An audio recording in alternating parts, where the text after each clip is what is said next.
the Sahaba, for example, they had different personalities, they had different interests, and they pursued those in different ways.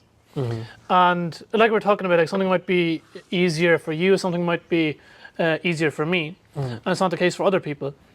That you pursue that which is natural for you after performing the obligations. Yeah. Also, like as doing your best to stay within the boundaries of the religion. Of course. Yeah.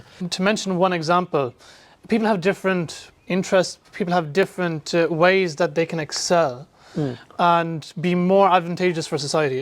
We'll mention one example of Abu Hurairah radiallahu anhu. He was the most prolific narrator of hadith. So he spent 3 years, if I'm not mistaken, with the Prophet ﷺ before he passed away, before the Prophet ﷺ passed away. And all he did was just spend as much time as he could. He lived in the mosque, and he would spend as much time as he could with the Prophet ﷺ, and he would study everything that he could from him.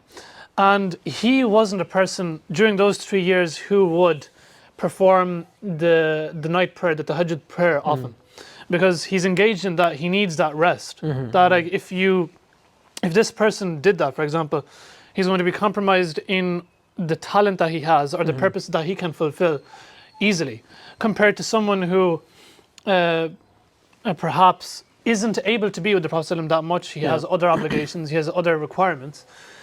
Then perhaps for them it's better to, for example, fast or to perform the night prayer or to focus more on that area. Yeah. So that's just one example. We can mention so many other examples. When it comes to money, we love talking about money. Love money. You have of the 10 people who are promised paradise, and this comes in a particular statement of the Prophet ﷺ. He mentions a list of 10 people. Of them, a number of them were quite rich. They were quite well off. One of the more obvious examples is Uthman radiallahu anh, who was the third caliph. And he supported the religion so much because of the money that he had. And that was his role. That was his the way strength. That's what he was given. Other people didn't have. So he stood up to that.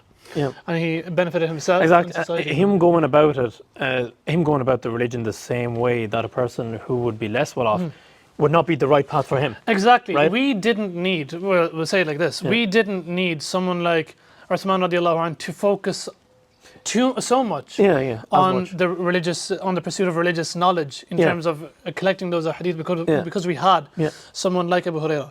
And we didn't need someone who was more connected in terms of being a military general than perhaps some of the more well-known of the Sahaba who were inclined to that area.